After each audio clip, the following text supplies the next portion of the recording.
सत्य ओम, वंदे मातरम, जय हिंद, जय सुभाष।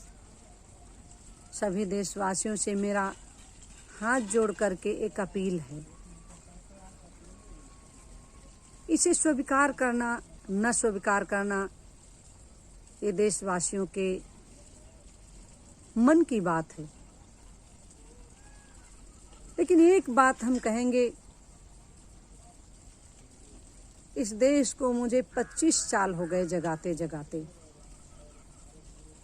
कि ऐ देश के किसानों, देश के मजदूरों, देश की माताओं बहनों, देश के नौजवानों, देश के हिंदू मुसलमानों, तुम एक हो जाओ, एकजुट हो जाओ। हमारा देश भारत देश है। हमारा देश सोने की चिड़िया कहा गया। इसमें कितने लोग सतयुग त्रेता में आए, द्वापर में आए, अंग्रेज जब भारत पे आए तो कितने लोगों ने कुर्बानी दी। आज वही भारत देश है। इस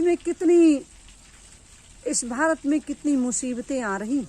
आने वाले समय में प्रकृति भी अपना मार मार रही है, जीवात्मा को पीड़ित कर रही है, और देश के जितने भी जिम्मेदार व्यक्ति हैं वो भी अपनी तरफ से इस देश के नौजवानों, देश के किसानों, देश की माताओं बहनों, देश की सारी जीवात्मा को कितना बड़ा परेशान कर रहे हैं। महंगाई के हंटरों से मार रहे हैं, अत्याचार, भ्रष्टाचार, कत्लेआम, खून खराबा करा रहे हैं। क्यों ऐसा करा रहे हो? आप भी तो मनुष्य हो, अपने को पहचानो। मनुष्य का जीवन बड़ी भाग्य से मिला है, इसको ऐसे मत गंवाओ। आज मुझे बहुत खुशी हुई। कुछ लोग कहते यूट्यूब देखिए, पेपर पढ़िए, फेसबुक देखिए, व्हाट्सएप देखिए। मैं क्या देखूं? वही दुनिया की झंझावत, वही दुनिया के लूटपाट, वही दुनिया के लूटने वाले, कत्लेआम कराने वाले, वही तो बोलते हैं। उन्हीं का 24 घंटे मुद्दा इसमें आता है। इस देश के अमन चैन शांति के लिए कोई नहीं करने के लिए तैयार, कोई अपनी बात रखने के लिए नहीं तैयार। और जो रखता भी है उसकी आवाज़ को दबाया जाता, उसको फॉलो नहीं किया जाता, उसको लाइक नहीं किया जाता। आज जैसे नारी शक्ति हर युग में जागी है, बिना नारी के परिवर्तन नहीं हुआ है। नारी सृजन भी करती है, नारी संहार भी करती है। सतयुग त्रेता द्वापर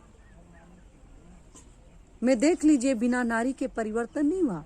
अगर द्रौपदी न होती तो महाभारत न होता, सीता न होती तो इतनी बड़ी रामायण नहीं बनती, रावण का विनाश नहीं होता, अत्याचारियों का सफाया नहीं होता।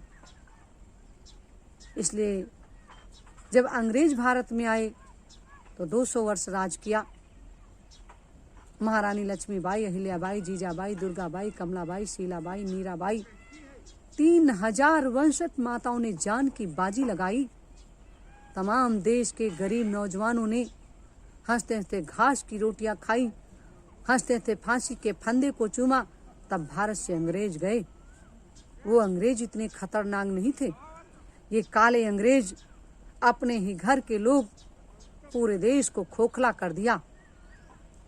हमारी नारी को खुलेआम चौराहों पे नंगा करके लूट लिया, बेइज्जत कर दिया। 5 साल की लड़की के साथ, 2 साल की लड़की के साथ, 12 साल की लड़की के साथ, माताओं बहनों के साथ कितना बड़ा खिलवाड़ किया जा रहा। हम चुप बैठे हैं। वो याद करो कुर्बानी, हंसते हंसते फांसी के फंदे को चूमा था। तब देश में आज़ादी आई, और आज़ादी आने के ठीक पूर्ण आज़ादी नहीं आने दी, बर्बादी हो गई। आज बर्बादी के रास्ते पे हमारा भारत चल रहा। इसलिए आज मुझे बहुत खुशी हुई। नारी शक्ति जागनी चाहिए। वो नारी शक्ति की आवाज़ मैंने सुनी। आज किसान आंदोलन जब दिल्ली में हुआ तो एक बहन ने इतनी आवाज़ लगाई जिसका नाम बहन पूनम पंडित है, उस बहन का कितना धन्यवाद और कितना अभिनंदन करें, कितना स्वागत करें तब भी कम है। ऐ बहन पूनम पंडित, तुमने एक आवाज़ बहुत अच्छी लगाई कि महारानी लक्ष्मीबाई की जब आवाज़ लगाई तो हम नदी के किनारे एक छोटी सी कुटिया में रहते हैं। देश की स्थिति देख करके देश में क्या हो रहा है उसको दिन रात सोचते हैं और सोच करके अपने को मौन कर लेते हैं कि किस तरीके से सच्चाई का खुलासा किया जाए। इस देश में, इस कलयुग में झूठे का बोलबाला और सच्चे का मुंह काला।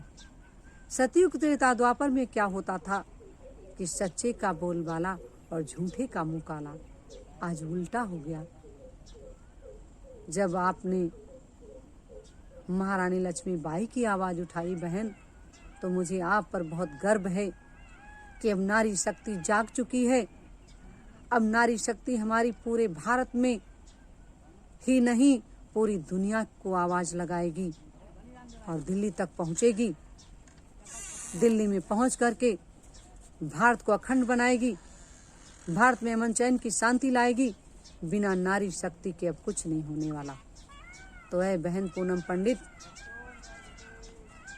आप से हम बहुत खुश हैं। आप निकलो, हम आपके साथ कदम से कदम मिला करके इस देश को बचाने का, इस देश को जगाने का हमने भी बीड़ा उठाया है, आपने भी उठाया है। तो हम सभी लोग मिल करके नारी शक्ति इस भारत में पूर्ण आज़ादी और पूर्ण अमन चैन की शांति लाएं। इसी से भारत में खुशहाली आए। न कोई छोटा, न कोई बड़ा, न कोई हिंदू, न कोई मुसलमान। इस देश में सदियों सदियों तक देश में सनातन धर्म की पूजा हो। इसी के साथ जय हिंद, जय भारत, जय सुभाष।